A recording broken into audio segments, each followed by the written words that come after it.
Welcome to the Killshot MMA podcast. We are back for UFC Fight Night.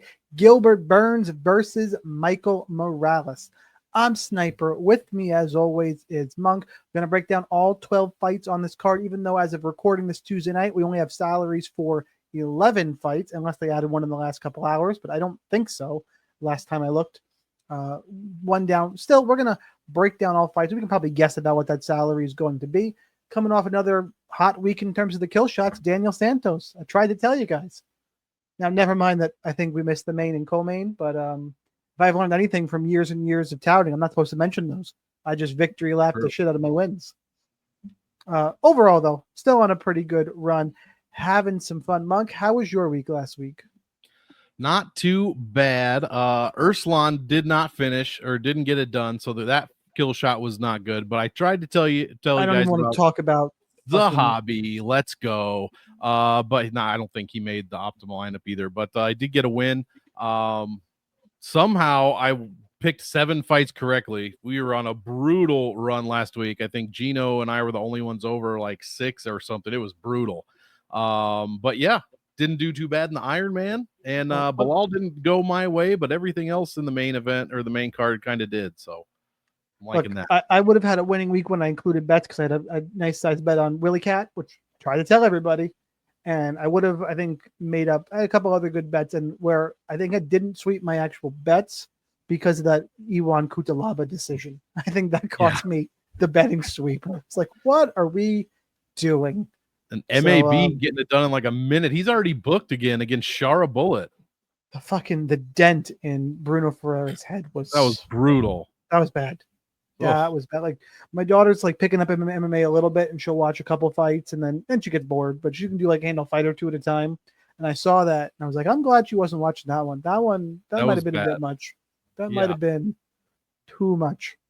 Yeah, face plant out cold for like a few minutes. Oh, that's always scary. We haven't seen that since like the Fang fight several months ago, end of last year. And the one that makes me happy is Bryce Mitchell. So that was good. Oh, yeah, that one too. Anyway, guys, we are going to talk about this card coming up. First, though, do me a favor. Hit the like button. Subscribe on YouTube. Get more content for DraftKings and FanDuel breakdowns and DFS Army and Domination Station Optimizer. More tools, last-minute breakdowns. If any fights change, we talk about the weight misses, all that good stuff in the Discord.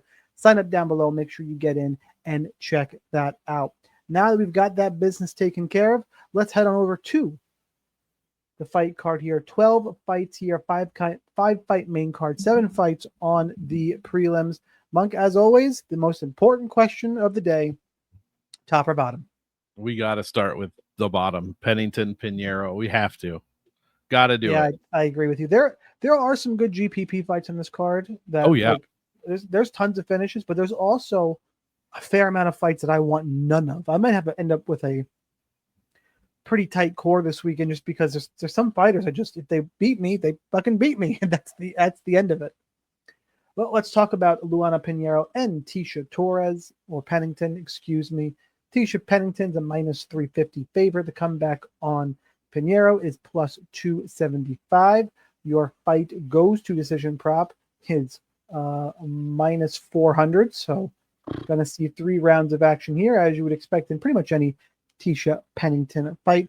Your DraftKings salary is $9,300 for Pennington. Pinheiro is $6,900. Monk, you paying $9,300 for Tisha Pennington? I mean, I wanted to. Like, when this fight first got announced, and I was like, okay. And then I saw the odds. I was like, oh no.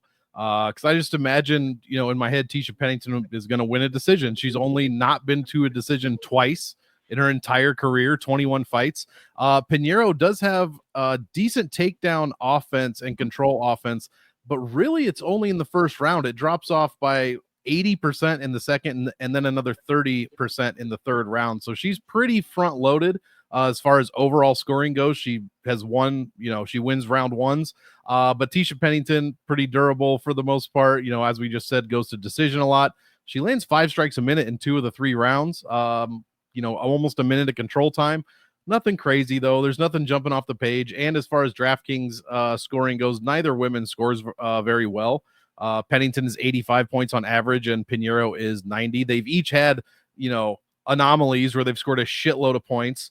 Tisha put up like 116 against Hughes, and then Pinheiro against Marcos. But since then, it's been relatively, not much. So I don't think, since I think this is going to decision like everybody else, 9,300 is just too much. I like maybe every fighter around her more as far as DraftKings upside. But I am picking Pennington to get the decision here.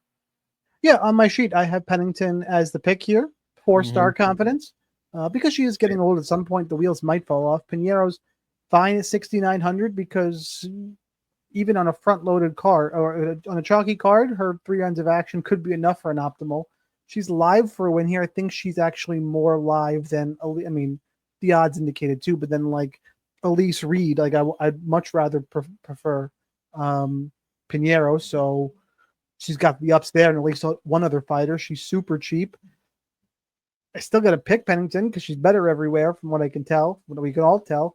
I picked her as 4 stars, and I said fade. I will have 0 Tisha Pennington this week. If she beats me, she beats me. It's the end of my week.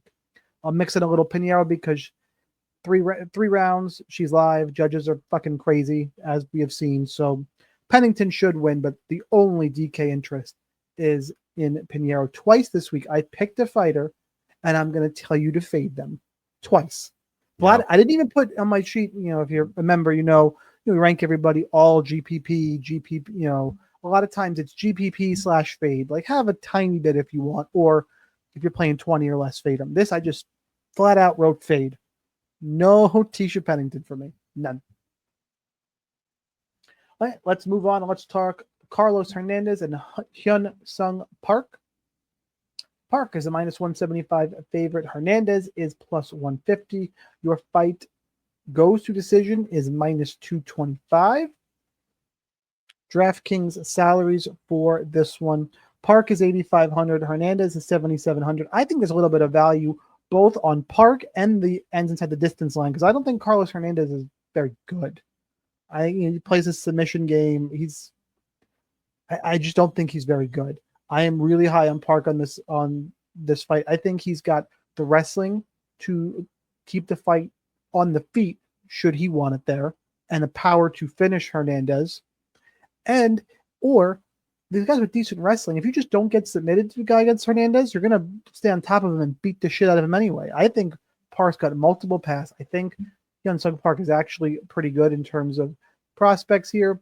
He's won 4 straight fights. I know Shannon Ross. I get it. But, this was the road to UFC win, season 1, and then came in with Shannon Ross. But got power, got a little bit of wrestling.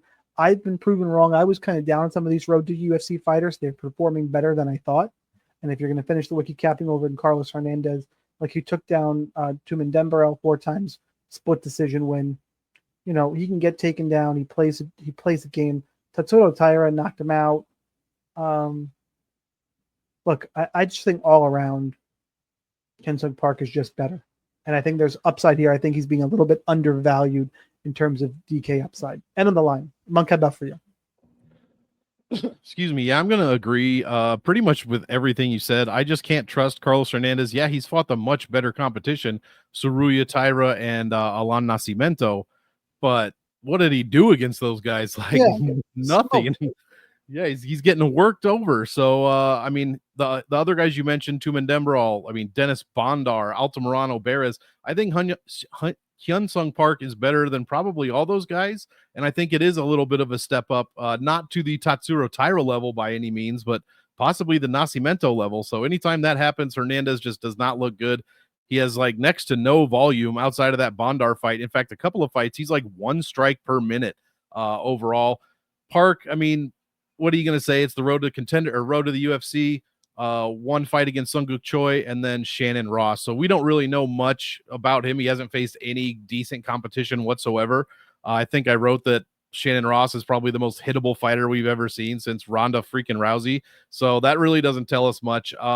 But I like his volume and I like his control time. I think he has enough to get it done here. I'm about a 3-star fight just because I'm unsure of how it could turn out. It could be a 70-point decision, or I'm with you. Park could get a finish and beat Hernandez. That's the only other thing I'll say.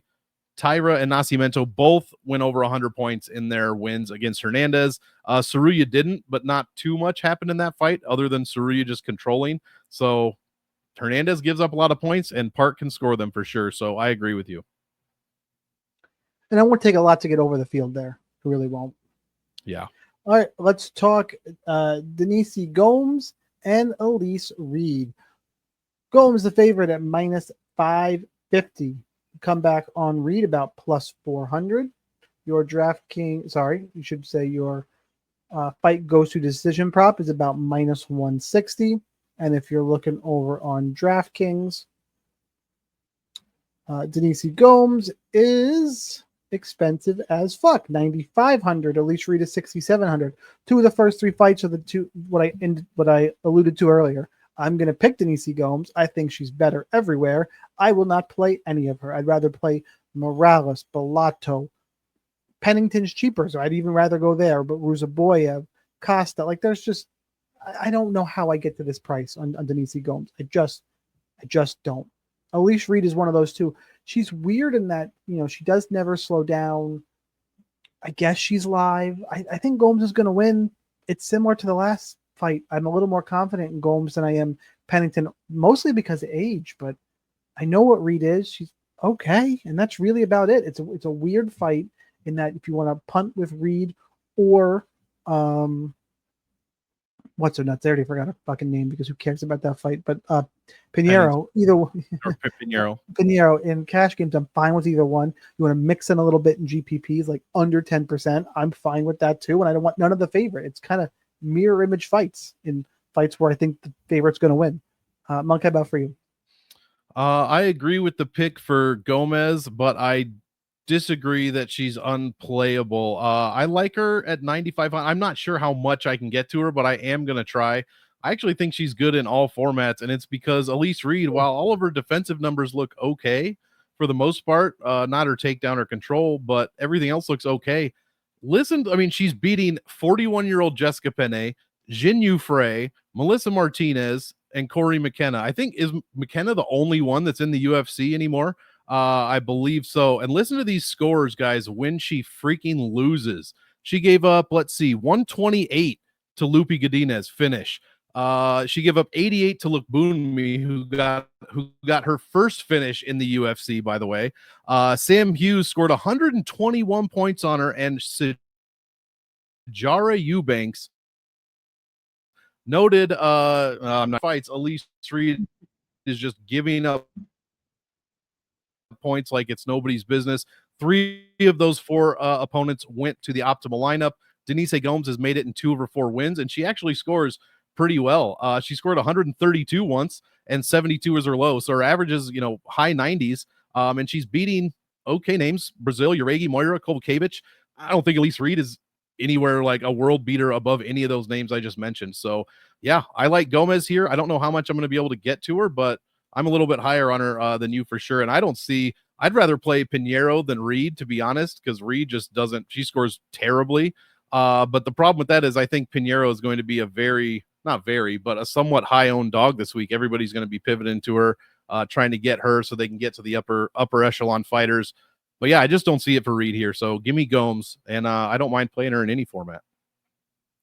It's not a take I feel strong enough to fight you in any way. I'd rather just move on to the next fights. There we go. Sometimes I'll hit a good argument. Not here.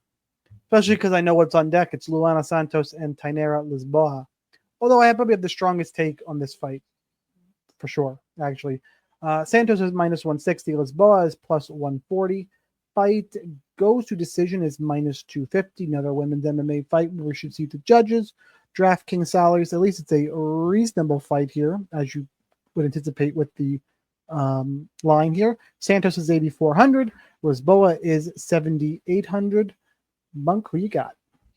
I couldn't be happier that this line flipped before DraftKings salaries came out, because I am firmly on the Tainara Lisboa side. I think she's the much stronger fighter overall. This fight is at women's bantamweight, so Luana Santos is moving up. She had 1 fight against Stephanie Egger that was at women's bantamweight. 2 takedowns, a bunch of control time, and it's Stephanie Egger. What do you expect? But yeah, all of her other 3 fights are at women's flyweight. So I don't like to see that when you're going up against a legitimately, a strong, and I do mean like strong, like strength, 135er in Tainara Lisboa. Like she hasn't scored super impressively in any of her wins, but she's getting takedowns, control time, and I think she can do that here on Luana Santos. Casey O'Neill, I mean, nobody's been able to take her down. Casey O'Neill tried twice. I guess Stephanie Egger took her down once, so that goes well for the 135-pound division. But there's no real takedowns for Santos. I mean, her second round is her best round as far as takedowns and control, but the striking goes down 32% from 1 to 2, and then down to 1.8 per minute, down 55% in round 3, where Lisboa is not she's landing less than 3 strikes a minute every round, but it's the constant takedown threats, the control time numbers. They've just looked kind of dominant, and I don't think Santos is anything crazy good at the moment. So I'm on Lisboa's side. I don't like the move up for Santos, and I like Lisboa, the real bantamweight fighter here. Except same, you pretty much hit all the key points, but I would say Lisboa, I think, was a better grappler even before the weight and size advantage she's going to have in this fight. So I think the size plays in there. I'm good with on the Lisboa side. It's still not a fight I want much exposure to. It helps that she's cheaper and has the grappling upside, because Lisboa, Santos in a win, I don't think she's going to get a finish. Neither do the odds. And then it's real hard to justify playing a lot of her. Just how's she going to pay off even in a win? Whereas if Lisboa wins, I expect there'll be grappling, and she's on the dog pricing. Kind of that simple for me. I am on the dog side straight up anyway. Give me Lisboa and that grappling advantage. Yeah, I mean, in that area, I'd rather play Camilo, Park, Santos, Gord. I'd rather play everybody around her. Yep. All right, let's talk about a fight we do not have salaries yet for. It is Yadier Delval and Connor Matthews. Delval is minus 430-ish. Matthews plus 330. Fight ends inside the distance. Fight goes to decision. Newest pick 'em minus 130. Expected to see 3 rounds. If I had to guess based on salaries, probably Delval is going to come in around 91 or 9,200, and the reverse of Matthews would be that 77,000 or 7,100. He's 430. Tisha's below that. He might be 94. Really? Wait, do we have a 94? Yeah, Bolato's 94. Okay, never mind then. Well, 96 is there. Oh, God. If I had to guess, it'd be 92. But anywhere in this, it's kind of all the same to me, in that I'd rather play Bolato and Ruseboy and Costa, and then Delval's my kind of fourth option here. Just in terms of upside, I do think he wins the fight. I do agree with the odds here. If you want to do quick little bit of wiki capping, because we don't know much of these guys other than some of the tape I did watch. Is Delval is coming off the Contender Series, high volume, can get takedowns, and Connor Matthews is 1-3 in the UFC with a win over Yair Farias. I think it's a good spot for him. I don't think Matthews has got the grappling to take down Delval, who is a Cuban judo guy. That's usually a fucking problem unless you can get takedowns and really control. I don't think he's going to be able to. And then I think on the feet, I think Delval has a little more power. I don't think Matthews is particularly good there. It wouldn't surprise me if this is a decision, honestly. But I'm on the Delval side. The problem is, because of the pricing and some of the fights we've already mentioned, I can't fade Connor Matthews, because I can't totally get away from fading a Contender Series favorite, debuting fighter favorite. So I'll probably just find the field weight on Matthews and move on about my day. There are some other dogs I'll be underweight on. Not my favorite dog, not my least favorite. And Delval is at the bottom of my list in terms of favorites, not for the pick, but for DraftKings upside. Monk, how about for you? Yeah, I'm gonna pick the favorite as well. He only has 8 fights, but Connor Matthews has 10 fights, and he's looked real fucking bad. I mean, he's got 4 DWCS/UFC fights. He's won one of them against Yair Farias, but the other ones he's given up, I think, 100 points in 2 of them. One was the DWCS and one against Francis Marshall, who we're probably going to be talking about again in a couple of fights. And then Jose Delgado, he gave up 108 points there. So I love what I have a very small sample size for Yadier Delval, but it looks incredible. I mean, 8 strikes a minute 2 takedowns, several minutes of control time, and 15 minutes. Like, what do you want from this guy? Submission, 63% head targeting. He targets the body 20%, leg 17%. You got to love that. And he did all that at a plus 120 underdog price. Not that that matters here since he's a minus 430. But yeah, I just don't trust Connor Matthews. I'm going to be lower on him, a bit lower on him than you are for sure. But yeah, it's a GPP fight only for me, obviously, with such small sample sizes and the inexperience of both guys. But I got to go with the Cuban problem for sure. All right, let's go ahead and let's go back to fights we have salaries for. It's our mid-range fight, I believe. Jared Gordon, Thiago Moises. Gordon, let's pick him. Let's just call this a straight pick him across the board. Minus 110 both sides on Bolato. Your fight goes to decision prop is minus 285. That is helped a little bit with the salaries, which, as I mentioned, is our mid-range fight. Gordon's 8,200. Moises is 8,000. Monk, who you got? I'm going to go with Jared Gordon here, but I'm not really interested in him. I need to hear this. I'm not really interested in him as far as DraftKings go. I mean, Moises is really the only side, but still, we're basically relying on a very early submission or KO finish from Moises, or else he doesn't do anything as far as DraftKings goes. And Gordon's been, he has been finished, it looks like 4 times as a pro, 3 times in the UFC. But I don't know. I'd rather put bet more money on a fighter that I think is gonna get to a finish more often than Thiago Moises. He's just so hit or miss. Like, there's no volume, there's some control, there's some takedowns. He gets hit. I believe he gets outstruck. Yeah, he allows 4 strikes a minute and lands 2.5, while Gordon lands almost 6 strikes a minute. So he is hittable, getting hit with 4 strikes a minute himself. But I mean, who is Moises beating? The Costa win is his best win in his last 4. Which, by the way, conversely, who is he losing to? Yeah, but yes, who is he losing to for sure? But he's beating Giagos and Mitch Ramirez and Trey Ogden. Like, the Melky win is good. I get it. Super good. Ludovic Klein was juiced out of his mind again. Benoit Saint-Denis is Benoit Saint-Denis. Joel Alvarez turned out to be like a top 5 guy for some fucking reason. If he ever fights again. Yep. Islam Makhachev, we know that story. Like, yep. Jared Gordon lost to Charles Oliveira, who's better than every single guy you've named. He lost to Paddy Pimblett, who everyone it's the next greatest thing. Yeah. The Hack Prast win has aged well because Nasrat, like you said, steroids. Everybody's on juice. By the way, I'm so sick of Bilal was on. Everyone should be on steroids, guys. USADA hasn't existed for a fucking year. If you're not taking shit, you're fucking up. And if you don't like people that take steroids, go watch some like Little League World Series or something, because I am of the mind that every professional athlete should be on steroids, like by a doc, like administered properly. I want to see the best of the best. You know what I'm saying? I want to see somebody. Update. Monk likes rashes and tiny balls.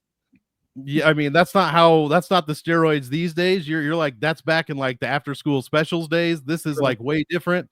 But yeah, everyone should be juiced up. This is such nonsense. But yeah, Gordon's lost to some great guys as well, and he's beat some good guys as well. And I just don't trust Thiago Moises because he's so hit or miss. His average for DraftKings is 87, which is terrible. That's 20 points under Jared Gordon. Yeah, he put up 125 points once. Other than that, like, I'm not looking for a fluke knockout from Moises here. I think Gordon's too durable. If not, he's going to beat me, but I'm not huge on Moises this week. I think I hit both guys for GPPs. GPPs, and I said Jared Gordon is probably good in all formats because he's so cheap. He also scores 100 points per decision. 100 points. Moises needs a first round win or a fluke something to pay off even $8,000. Yeah, I think Moises got a little more upside than that. I think he could grapple in this fight. I do think he's more likely to get a finish.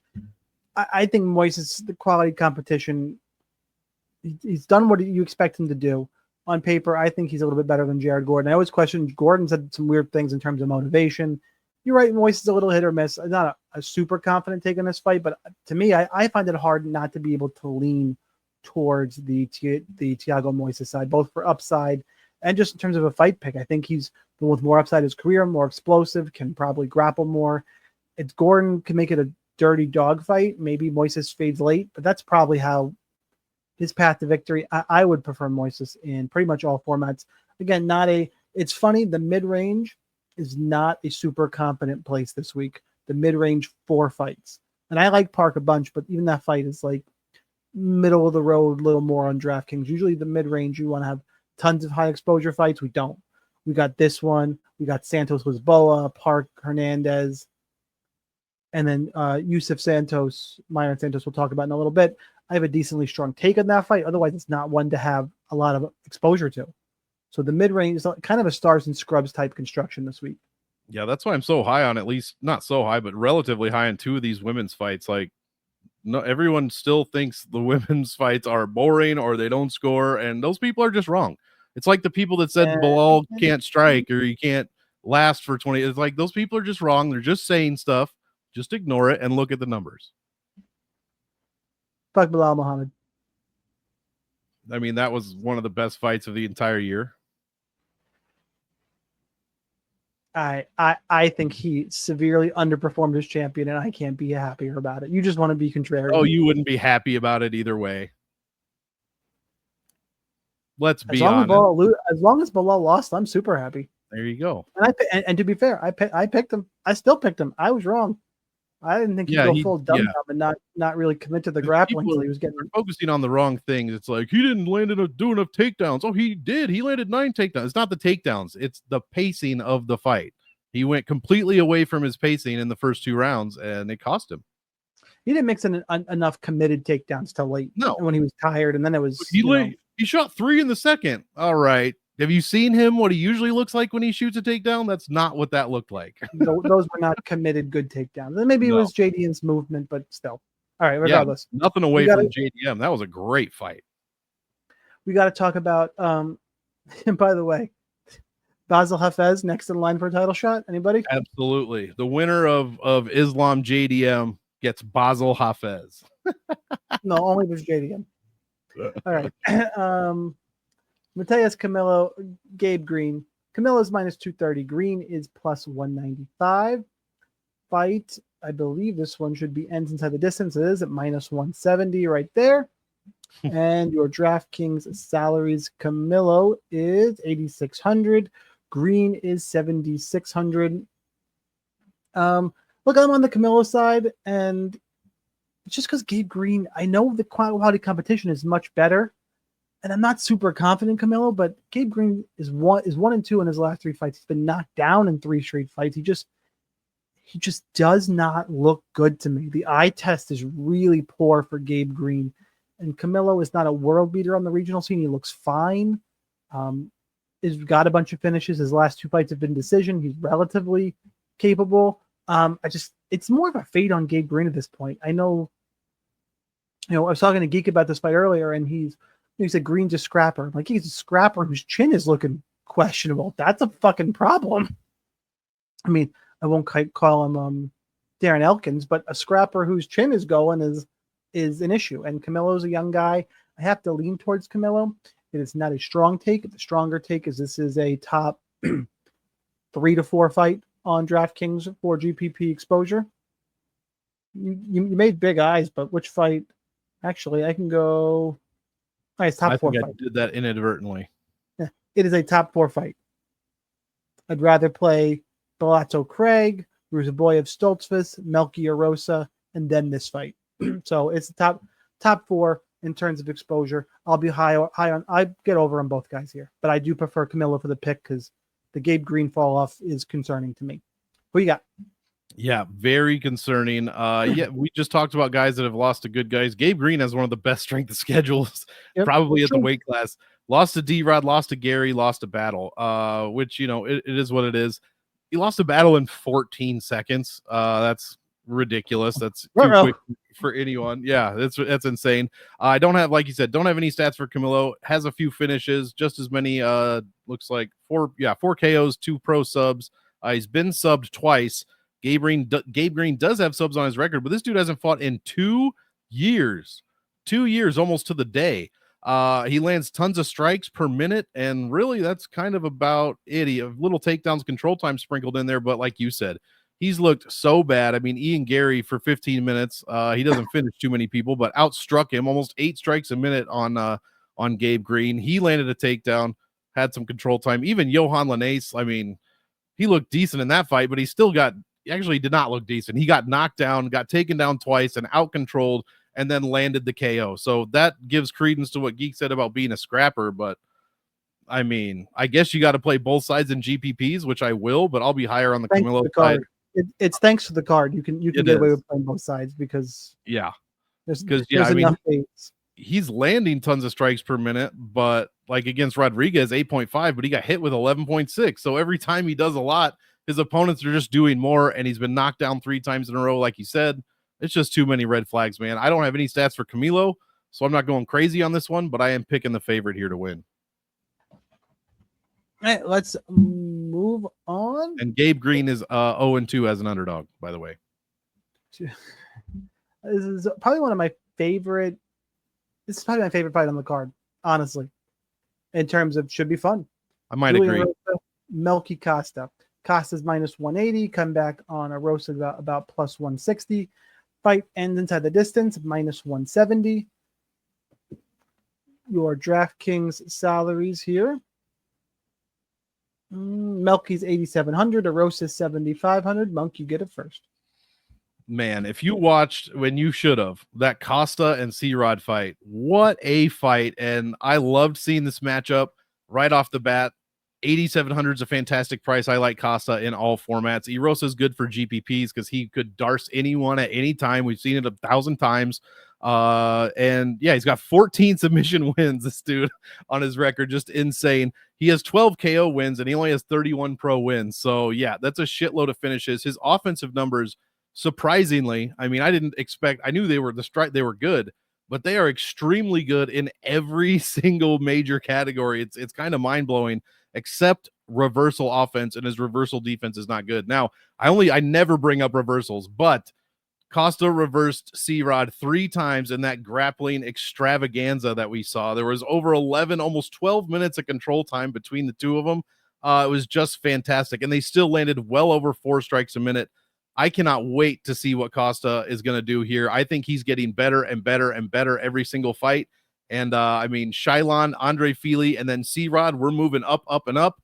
And Julian Erosa is also coming off 3 wins in a row. One also against C-Rod, which was in the first round, and just a fantastic fight, or a surprisingly fantastic finish to that one. So I love this fight. Play both sides in GPPs, but I think Costa is probably good in cash as well. I picked him to win, and it's really because, you know, Costa has not great takedown defense, control defense, but he has that reversal. He's got the ground striking, the control offense of his own, and Erosa has some of the worst striking defense in the UFC, like 10th percentile or less from distance, head strikes, significant strikes. He gets hit all the time. He is not a fade at all because of the submission threat or the knockout threat at any time. So yeah, huge fight, probably my favorite fight as well, but I'm picking Costa and I like him in all formats. Yeah, I think I love the fight. I love the violence. I love the upside and pace of both guys. Arosha's chin has been questioned in the past. Regardless, I think Costa's just better, but Rosa is going to go crazy, look for a finish. I just expect action, high output. There's no reason not to play a ton of this fight. I'm of the fights where I'm going to say play a ton of. This is probably one of the ones where I actually feel the best about the pick. And that includes, believe it or not, Ruseboy and Staltzfus. I think Staltzfus is more live than people want to admit. And Camilo Green is kind of up in the air. Bolato is more confident, but that's really about it. So this is one where I like Costa quite a bit. He's 8,700. I'm going to play a bunch, but get overweight on both guys. Move on about your day. And if you want to be crazy and play Costa in cash games, I would say this is my reaction. Somebody's telling me I'm going to play Costa in cash games. I would go, do you really want to? Actually, I'd probably say 2 things. Actually, it's 2 questions. Is Hyunsug Park in your lineup for 200 cheaper? If they say no, I'd say play that guy. I think he's safer. And if they say yes, I would go, okay, play him. Because who else in that range are you going to play in cash? I'm assuming you're in that same range. Myron Santos, Luana Santos, Ruseboy, Tisha Pennington. Like, no, go ahead and play him. I think it's fine in cash. All right, let's move on and let's talk the aforementioned Nursultan Ruseboyev and Dustin Staltzfus. Ruseboyev minus 290, Staltzfus is plus 240. Fight inside the distance, minus 400. Under 1.5 rounds, minus 130. Expect to see a quick finish here. The last time out, by the way, Dustin Staltzfus absolutely put it on Marc-Andre Barrios, who we just saw. Look, I pulled this up because in his last 4 fights, Staltzfus has been out of the first round once, and that fight ended in the second round. Mm-hmm. I can get some takedowns. It's got a bunch of power. I think he's a little bit underrated here. Whereas Nursultan is 3-1 with the loss to Joaquin Buckley. Didn't blow the doors off anything against Eric McConaughey in that short notice replacement fight, but short notice, maybe you want to put. I don't. It's a weird one to make heads or tails of. And Rodriguez Dumas sucks. So where are we really here? It's kind of hard to know. I'm gonna pick Ruseboyev because I do think he is better. He looks more explosive, stronger. I think he's gonna be able to keep the fight on the feet, and that's where I think he's a little better. But Staltzfus has a ton of tools. I think he's super, super live. By the way, your DraftKings salary, Nursultan is 9,000. Yep, Staltzfus is 7,200. This is one I'm gonna get over on both guys as well. I came close to taking the dog here in Staltzfus, so that would tell you I think the line's probably a little bit too wide. And Staltzfus offers value that way, but neither one of these guys are gonna cost me in GPPs come Saturday night. Monk, how about for you? Yeah, I basically completely agree. Ruseboyev, even though he has, a Z and an O and an E and a V in his name, he is not wrestling. He is not getting control time. He is a striker, a power striker, and that's kind of, what we're looking for here. He does have 20 pro subs, so I'm not going to say he's not a great. He just has not shown any of that in over 25 minutes of fight time in the UFC so far. So I can't rely on that. He has a 0% takedown defense now. That is 4 for 4 from Buckley. No one else has attempted one. Actually, he did land one takedown against Fed. I should correct myself, but he had 1 second of control time. But yeah, so Buckley's the only one that's been landing takedowns on him. 4 for 4. He got controlled for over 5 minutes and just looked real bad in that one. So yeah, if Dustin Staltzfus has anything going for him, I mean, he does have some knock. I mean, he KO'd Marc-Andre Barrios, subbed Soriano. And he beat Joe Pyfer. Remember that? Not beat Joe Pyfer, but he beat Joe Pyfer in the DWCS. And if he has one thing, he has that wrestling. He has control time, and it is very consistent across all 3 rounds. In fact, it gets better and better. So yeah, if Ruseboyev doesn't finish him early, I think Staltzfus is absolutely live for GPP games. I picked Ruseboyev straight up, but I put this as a 4-star fight, and I said you should definitely not go underweight to Staltzfus. He could easily pay off this salary. What is he, 7,200? Absolutely. So yeah, his defense is not great. Neither is Nursultan Ruseboyev's defense. Like, his distance striking is okay, and that's about it. So this fight's definitely live.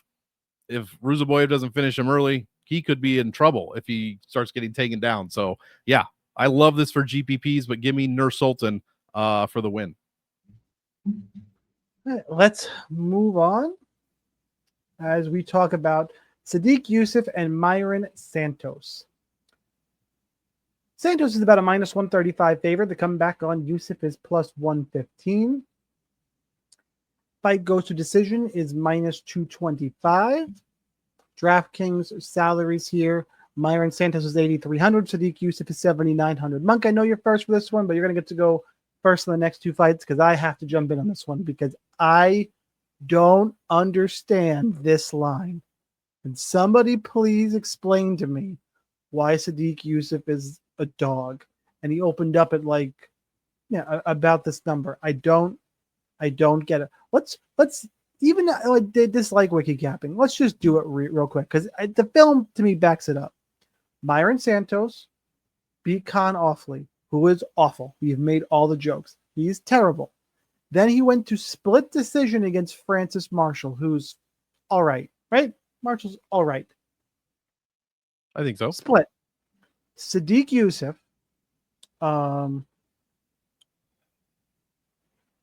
I go back to 20. Let's do its whole record. Beat Mike Davis. So what a beat Mike Davis is. All right, beat Suman Mokhtarian, who's trash, but finished him in the first round like you're supposed to. Beat Shaman Moraes. Beat Gabriel Benitez. Beat Andre Fili. Those are all quality wins. It's quality wins.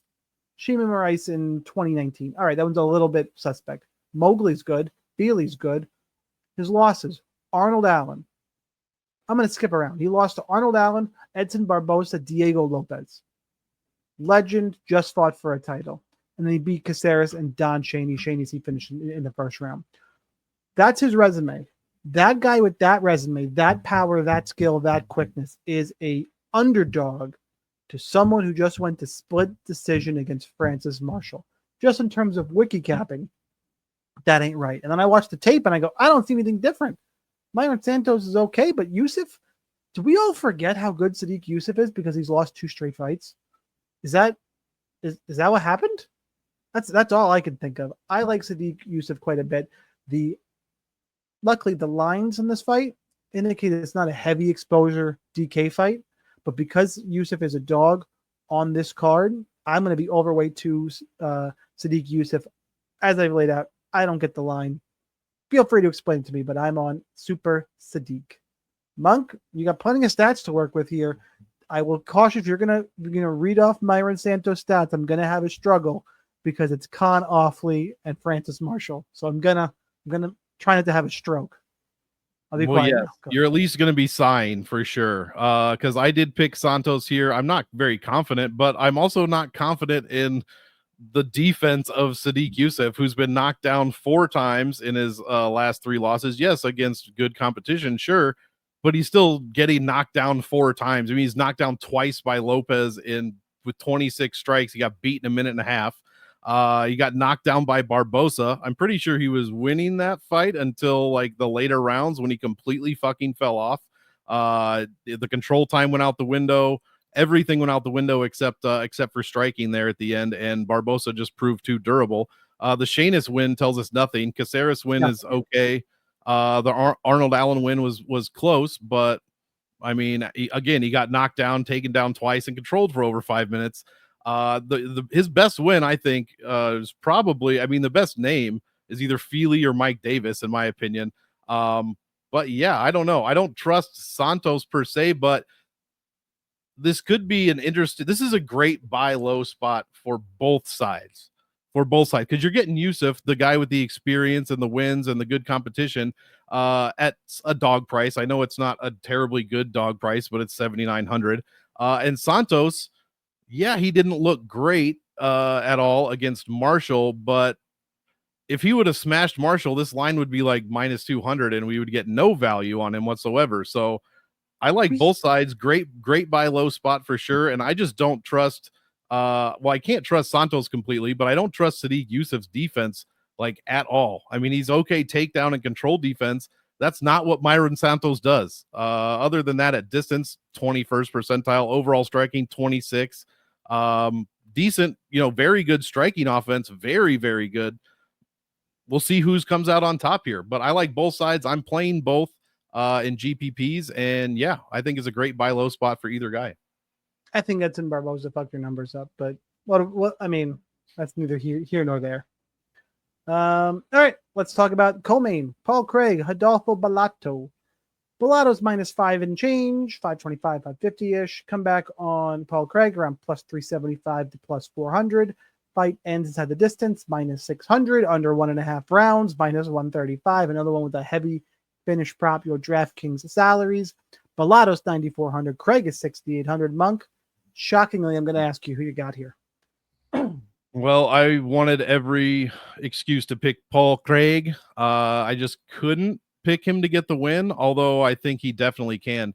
The big thing for me is, he went, let's see, 4 fights. He went 1-3 at middleweight. This is at light heavyweight again. So he is moving back up. We're not dealing with 185-pound Paul Craig, thank God. Bolato has striking. Bolato has knocked people down. Yes, Bolato ran through Ihor Pateria. So the fuck what? He went to a draw with Jimmy Crute. On paper, that fight wasn't even very close. Jimmy Crute outstruck him by a strike per minute.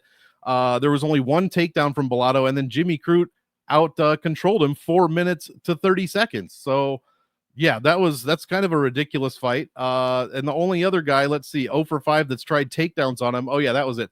Bolato has 100% takedown defense on paper. Well, can we look at that? Jimmy Crute 0 for 3, and then something named Murtaza Talha in the DWCS went 0 for 5. So he hasn't been tested. Now that said, Paul Craig is not like a takedown master. He shoots these, at least at middleweight. He shot these annoying half takedown, pull guard, fucking bullshit. He does it all the time. He's going to try and pull guard. Yeah, which, you know, he probably should against Bolato, because the only thing Bolato can do is knock you out. He went 15 minutes with Crute. I mean, he's not even getting it done in the first round. So at 9,400, is he going to A, pay off his salary? B, how do we know Paul Craig's not going to do what he did to like Shogun, Jamal Hill, Nikita Krylov? Not one of those dudes knocked him down. Beat Andre Muniz, and the guys he's lost to are like big hitters, and he's only been knocked down by Walker, Uzdemir, Brendan Allen, Kyle Bahai, Bo Nick. No, none of those guys knocked him down. None of those guys outside of Allen, it looks like, even attempted a takedown. So yeah, I don't know, man. I had to pick Bolato for the win because I can't trust either guy, but I'm rooting for Paul Craig, and people should be rostering way more Paul Craig at light heavyweight than they're thinking, because Bolato has one opportunity to score well, and I'm not positive he's going to do it at light heavyweight. Paul Craig, the durability should be there a little bit. The chin should be there a little bit better. So yeah, I don't trust Bolato at 9,400 whatsoever. Both sides in GPPs. I think Craig is a really good play at 6,800, but it is extremely risky. It's a GPP fight. I agree with you said. I'm on Bolato's. I don't like guys. I don't like the pulling guard. As he continues to get older, chin's going to keep going. Like, is he live? Sure. I mean, all the things everybody knows. It's actually a very simple DraftKings breakdown. It is short of all in. It's overweight to both guys. Simple. Don't play either money in cash games. Go over in GPPs on both. And you got to check at light heavyweight, Paul Craig sub round 2, round 3. We got to see those numbers. All right, we'll check, because that is my very simple breakdown. It's the keep it simple, stupid method. Craig wins in round 2 plus 1,600. Craig wins in round 3 plus 2,000. Wow. Okay. That doesn't make any sense, but awesome. So, I think, does everyone think that Rodolfo Bolato is a middleweight or something? I really don't understand this line. I think everybody thinks it's minus 130 just to not even get past the 7.5 minute mark. So yeah, don't hate it. Don't hate the sprinkle. Main event time. Gilbert Burns, Michael Morales. Michael Morales is minus 1,000 on Bovada. Cool. Wow. That seems a little bit much. Burns is plus 625. Fight goes to decision. Fight ends at the distance. Is minus 220. Here's the real kick in the fucking balls, as you would imagine. Morales is 9,700. Burns is 6,500. Monk, how are we dealing with this? Yeah, it is difficult to get 9,700 in your lineup because they have to score like 120 points to even be considered for optimal most of the time. And Gilbert Burns, I mean, Morales hasn't faced any grapplers for the most part. I mean, he's been taken down twice. I think that was the DWCS. He got taken down by Trevin Giles, and that's kind of it. Fugit maybe once. But yeah, Burns is the primary grappler, 38 years old. So the 13-year age gap is actually crazy at welterweight. The older guy has only won one time. It's happened 6 times since 2001, and the older guy has won exactly one time. I don't know who that was. Obviously, we can't even go through the strength of schedule. It's all Gilbert Burns. I mean, you can't, defend. You can't pick apart those stats. It's Hamzat Bilal, Jack Della, and Sean Brady. Like, the Sean Brady was an absolute drubbing, which is, I mean, Brady's looking ridiculously good lately. JDM's the new champ. Bilal looked and Burns won the first 2 rounds. That was a Hail Mary knockout for JDM. Yeah, exactly. Yeah, and you had a broken arm. But who broke his arm? It was Gilbert Burns. So yeah, I don't know. I just think he's getting a little bit older. The performances are kind of looking not as good. I mean, it's hard to say that against JDM, but I just love what I've seen out of Michael Morales. I really do. The striking looks phenomenal. I mean, he's almost over 5 strikes a minute in every single round. He has not gone to a 4th round yet in the UFC. I don't know if he's done it before that. I haven't looked. But the striking defense is great. The takedown defense is great for the most part. He's got power. He's just looking good, man. So we got to get a finish here if we're going to be rostering Michael Morales. Luckily for us, his path is a knockout, or one of his paths, and Gilbert Burns has been KO'd 3 times in the UFC. I do believe it would have been the aforementioned Jack Della Maddalena. It would have been Kamaru Usman, and then somebody before that, which I can't see because I only go back 10 fights. But yeah, there is a chance he pays it off. Is it great? I don't know. But I don't mind rostering him. I think he's good in all formats. It's just, can you get to him? If you're playing some of these, if you're trying to get Pinheiro in there, or you're playing, Paul Craig or somebody like that, you can get to him pretty easily. But outside of some of those puntish type plays, I don't know how easy it's going to be to get to him. But I'm super excited to see Michael Morales, rooting for him in this one. And yeah, it sucks that we got to see, former, close to being champions, or was Gilbert Burns champ? I don't think he was, but I know he was right there. It's tough to see those guys, fighting guys like this and kind of losing over and over again before the end of their careers, a la Jose Aldo. But it is what it is. The UFC does this shit all the time. They don't like to see anyone go out on top. GSP ruined it for everyone, so that's what we're with. Give me Michael Morales. I mean, you're going to keep fighting. The young guys are going to get you. I don't want to tell you. Yep. You keep letting him beat up cans. It's not the UFC's fault. I'll be a little more blunt with it. I'm going to be underweight to both guys here. In the main event, I think Morales wins, but I think he's going to be a little respectful early. I have a hard time seeing him pay off 9,700 on a card where I don't really like a lot of dogs. He could score 115, and if only one dog wins, he might not be on the optimal. Like it's a rough look here. And I don't necessarily think he smashes Burns early. I don't see it. I don't think it's the Theo Magny performance that he really turned it around and all of a sudden just went off. I'm hoping to see that again. Right. But I'm not going to assume that. Gilbert Burns has looked okay as of late. We talked about the JDM fight. It's hard for me to want to roster a ton of either of these guys at these prices. I think there's more interesting spots. I will take Michael Morales, the youth, and I do think his wrestling will be good enough to keep him on the feet against Gilbert Burns. We better hope it is. So I'll probably be underweight to both guys, only because I'm assuming Burns' ownership is going to be pretty high because main event at this price and his name. If it's not as high as I think it is, and he's going to be down in that teens, then I'll probably be over because it's the main event and he's live in the spot, and it's not a ton of dogs I like. But I'm assuming, I'm kind of assuming, again, I'm bad at ownership. Join DFS Army, link down below on YouTube. Use all the tools. I use the tools, especially ownership. I'm expecting to see Morales 50% ownership and Burns at 30 to 35.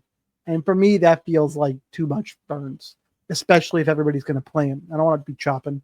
So, but if he's going down in that 15 to 20% range, I'll probably get a touch over. So I think regardless, I think I've just realized, talking out loud, I've pinned myself in around 25%-ish Gilbert Burns, and that's what I'm going to do. Well, the low end side of things is really odd because I know a lot of people are going for these high end guys, but Gilbert's going to be overowned. Pinheiro's going to be overowned. Paul Craig might be overowned. Yeah, it's going to be interesting. Whereas in that leaves somebody like Dustin Stoltzfus and Julian Rosa, I'm going to be like, cool. Yep. Check. It's going to be, you have to get different this week because this might be a rare week where, tons of favorites usually win on pay-per-views. It's these cards where more underdogs win, but both Sniper and I, we can't really find too many dogs this week. So it's going to be easy to get different. All right, don't go anywhere, though. We got to talk kill shots. We got to give you an under-owned play, an unexpected play who can help you take down a GPP. Last week, we gave out Eamon Zahabi and Daniel Willie Cat Santos. We have been Santos went big. The kill shots have been on fire. I know. I thought I jinxed it last week. Now I'm going to keep saying it. So, Monk, you got one teed up. I do. It's kind of difficult this week, as we just mentioned. We don't like a ton of dogs. I could go the easy way, and I'm going to pick Paul Craig. That's totally, that's a lot of risk. I'm going to go less risky because I want to keep my streak. I want to keep the streaks going for the show. Give me the strongest bantamweight in the world, Tainara Lisboa, 7,800. She's going to be way underowned. All the women in this fight or in this on this card are going to be underowned, except for probably Pinheiro. But Lisboa is too expensive for most people, and people just don't play women when they should. So yeah, give me Lisboa to get it done as an underdog. Like nobody's going super cheap. Staltzfus is live, not going to go there. Absolutely. I'm going to go right next door though. It's got to be Sadiq Yousef for me because personally, as I laid out earlier, I don't understand the line. Maybe I'm wrong. I've been wrong plenty. Don't get it. Think Yousef's got a path to a sneaky big score, and I don't think he's going to be high owned. That one's interesting. I can't nail down the ownership there. I don't know what's going to happen. So that'll be interesting to see if, let's just say, I'll give an honorable mention if we get to the ownership and it's 30+%. I end up being chalky because trying to listen to the echo chamber and try and be first. So if I'm wrong there in ownership, which is totally reasonable, I would say my backup type of play, I'm still going to go in this mid range because the stars and scrubs is, I hate all the scrubs. I really do.